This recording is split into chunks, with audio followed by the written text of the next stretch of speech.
Mackenzie Johnston with Cattle News Central, bringing you your June 10th cattle industry headlines.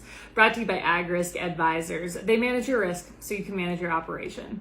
With the weather being unstable, there is no better time to look into coverage for your feed crops. The annual forage deadline is right around the corner. With their state-of-the-art technology and superb customer service, you can be confident that your policy is in good hands. AgRisk Advisors, risks averted, legacies preserved. Drovers has reported that on Wednesday, grocery retailer Giant Eagle filed an antitrust complaint against the Big Four beef packers, along with several subsidiaries in Chicago's U.S. District Court. Giant Eagle operates about 470 stores in western Pennsylvania, Ohio, northern West Virginia, Maryland, and Indiana. The grocery store chain is privately owned with more than $9.7 billion in annual sales. Giant Eagle is alleging the Big Four packers exploited their market power by conspiring to limit the supply of beef to purchasers beginning as early as January 2015 and continuing through the end of 2021. Such actions, of course, resulted in higher prices paid for beef by the retailer. The lawsuit contends the packers colluded to cut production and artificially constrain the supply of boxed and case-ready beef, entering the supply chain to artificially inflate beef prices.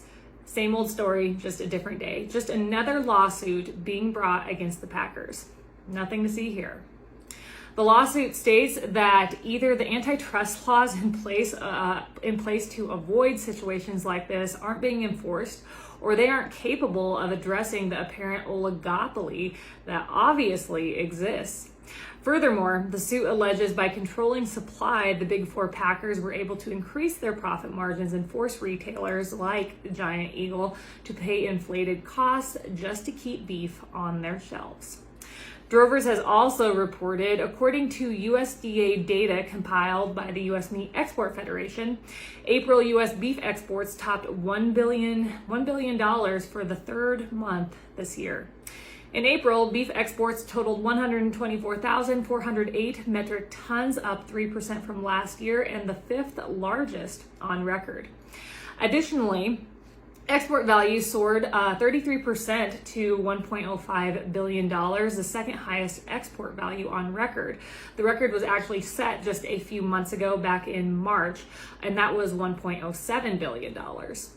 Beef exports were highlighted by record exports to Taiwan and the Philippines and increases to Japan, China, Hong Kong, Indonesia, the Middle East, and the Caribbean.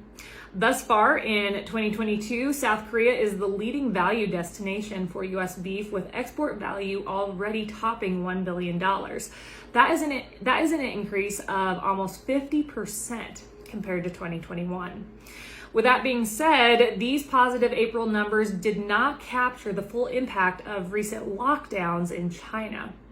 Furthermore, U.S. red meat exports will undoubtedly be facing some headwinds in coming months due to inflation cutting into consumers' discretionary income and the rising strength of the U.S. dollar versus some key trading partner currencies.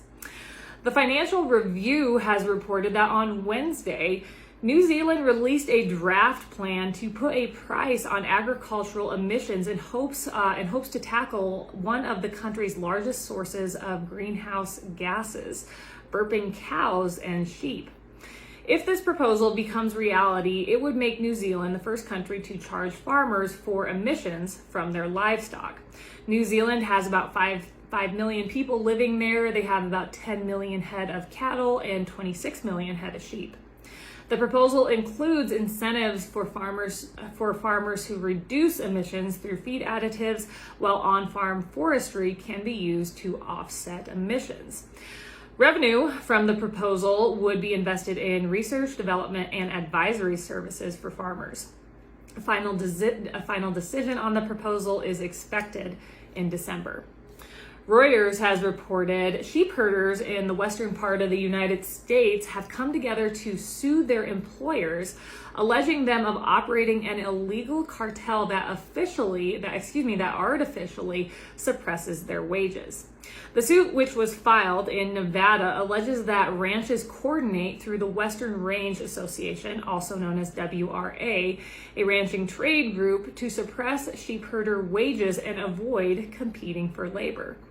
According to the complaint, herders apply for jobs through the WRA, which then assigns them to ranches, leaving no room for the herders to negotiate their pay or shop around among ranches. The suit claims the arrangement violates the Sherman Act, which we all know is a 130-year-old antitrust law that prohibits wage fixing agreements among employers. Back in 2017, a similar suit was dismissed by the U.S. Court of Appeals for the 10th Circuit because the court said the herders had not sufficiently proven collusion among ranches.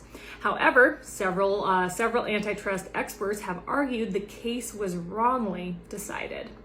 And finally, the Des Moines Register has reported that Deere & Company announced last week that the company will be moving its tractor cab production from its Waterloo plant to Mexico due to a tight labor market and the need to make way for new products at the Northeast Iowa plant. The Waterloo plant employs about 1,500 people, including 1,100 production workers.